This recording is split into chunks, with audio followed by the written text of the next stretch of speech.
There are no roads to Echo Bay. There are no roads in Echo Bay. In fact, there's not much of anything in Echo Bay. We don't have any electricity except what we generate for ourselves. We don't have any malls. We don't have any telephones. We don't have a television signal. They do have a school for now. Got your lunch? Alexandra Morton's 6-year-old daughter Cleo is one of 5 full-time students.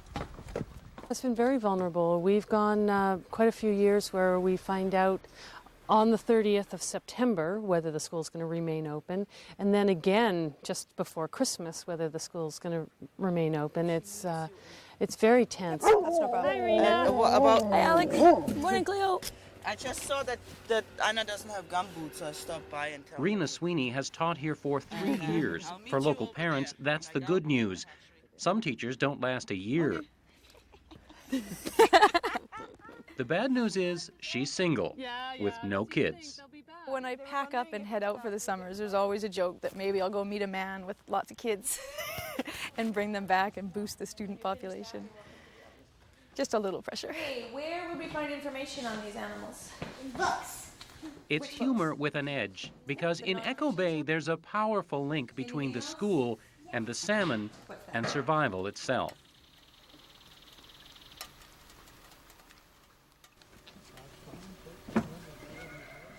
The sea provided me with a livelihood for about 40 years. Billy Proctor has lived all of his 67 years on this small stretch of the BC coast. Who better than to set up a museum for summer tourists? 1,500 last summer, 1,300 the year before.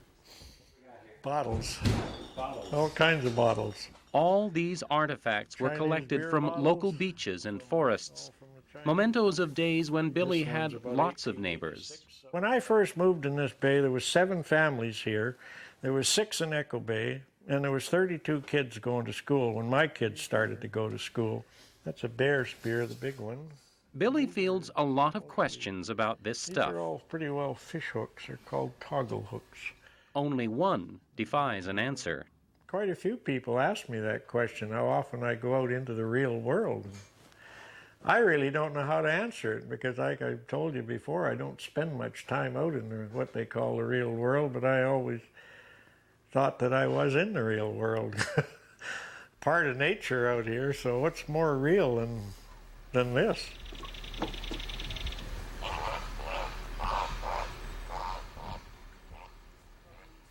Let's see, here's one. I have 2 pairs of antennae for sensing where I am. It's Wednesday, so the kindergarten students are here. The class balloons to 7. Can we make like all different sorts of animals in the ocean? They're young, but these kids know a lot about the real world, more than most urban adults. What was under it? Crabs. Little crabs? Last year there was a dead gray whale that washed up on the beach a few bays over, and when Alex went to do the autopsy, she just gave us a call, and we made a few calls to get parental permission, and then hopped in boats and went down to take part in it. And so they're not, I mean, they were up to their elbows too, helping to pull the intestines out, and that they were involved in it. Alexandra Morton, is a whale researcher. I'm so captivated by this ecosystem. She lives in one of the homes that cling like rare barnacles to the edge of Guilford Island, close to her real world, the world of the whales. We all live in physical contact with the water. Your day is not so much designated by what time it is, but what tide it is. Low tide is when you can go clam digging, and a lot of the food for people like myself, we live entirely off the sea. Sea cucumbers, sea urchins, clams, different species of fish. Small wonder her daughter knows more about dolphins than days of the week. Now what was tomorrow? Monday? No. Wednesday. No, what's the day after Wednesday? Tuesday. No, that's the day before Wednesday. What's the day after Wednesday? Tuesday. Thursday. Yeah. Which one of these is Thursday? Is This Thursday? Stick together. Stick together. A field trip in Echo Bay, a short hike behind the school, to the salmon streams the kids have been studying and helping to restore. Oh, not yet. Just carry this down, okay? There's really two things I think that bring people together out here. One is the salmon, but the other is the school and our kids. Go! Do it! It's been a struggle, though, on both levels, really. Come on! No, yeah! Kate Pinsino helps students measure what the change in seasons has done to the creek. 50! 50! All right. She and her partner moved to Echo Bay 9 years ago. And the school was a big part of why we came here, partly because the school was at risk that year. They had told them, that's it, we're shutting her down.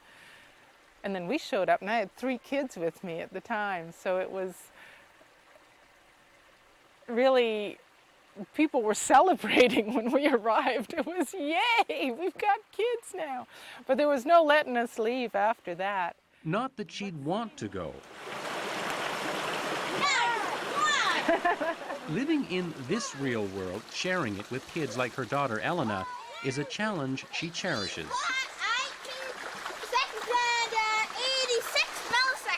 What you have in common, all of us, is that love of being out here, and that there is a strong want to make things better, to help nature heal up and get back to the way it was and was intended to be.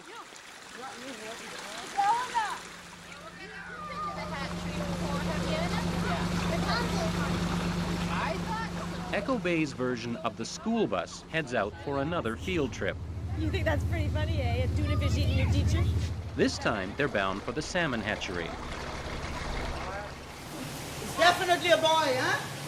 Can you tell? Yeah, I can tell. There's one paid employee and an entire community of volunteers. Now, why do we have to help the salmon? They might go extinct. See how nice and pink they are? From early childhood, these kids understand what the wild salmon mean to the real world around them. Cleo? When they die, they're good for trees and animals. Yes, that's right, because it's all connected. You guys know that. It's a great thing for helping to hold the community together. When we started out, there was only about 30 fish in the river, and we've had runs of up to 7,000 come back. What kind of fish are these ones? They've restored 17 dead streams, have their eyes on a dozen more. They understand what it means to be a species at risk. This is the last of all the communities that were along the south central coast. We are the last non-native community still there, and we're down to less than 30 people, and that's within a whole mile radius of Echo Bay. There's not much left. I kind of see myself and the people out here as sort of what's left of the wild human, because we're thinking for ourselves, we're eating wild food, we are on rhythms that are planetary, not schedules. We're a vanishing breed. No doubt about it. It's been a very rainy month. Under that torrent, salmon are bulling their way upstream, and Billy Proctor wants a few more for the hatchery. As soon as your feet touch the water, they can smell you, I think. Not your typical volunteer work for a senior citizen. Just a little bit crazy, I guess. I love fish, and I have a real feeling for fishing. I've been doing things like that all my life anyway. I get more scared out in the traffic than I do down there. Out in the real world. That real world, yeah. What really scares Billy is the thought of his real world abandoned. My feeling is, like, especially us with the tuned into the fish in this community the way we are, we're just like the canary in the gold mine. If there's nobody out here checking on things in another 25 years, say, well, what's going to happen? Don't ever think that living out here is easy. You got to fix this and fix that, and you're worried about the weather sometimes. And It's not an easy environment. That's why most people, when they get my age, they move the heck out, so they gotta... But I'm not leaving here till they pack me out. Still, he knows others will continue the exodus. No one is surprised when Rena Sweeney applies for another job somewhere else. I feel a lot of guilt that I'm sort of abandoning them. It's very hard to leave them after having spent so much time with these kids. It's a family. Well, we just got the news that the fishery centre will not be getting any more money. Then a bigger blow. There's no more provincial money for Echo Bay's salmon restoration work. So do you figure we're done for? Well, if we can't get another funding source... I guess before we give up, we have to get more creative. Yeah, we got There's not much of anything in Echo Bay. Just a handful of people deeply committed, deeply connected to their real world, and wondering how much longer it can last. Bye, Alice. Bye, Dean. Bye, Dean. Bye, JJ. Bye, Joey. The people that are left here now have a very strong desire to be here. There's nobody that just ends up in Echo Bay.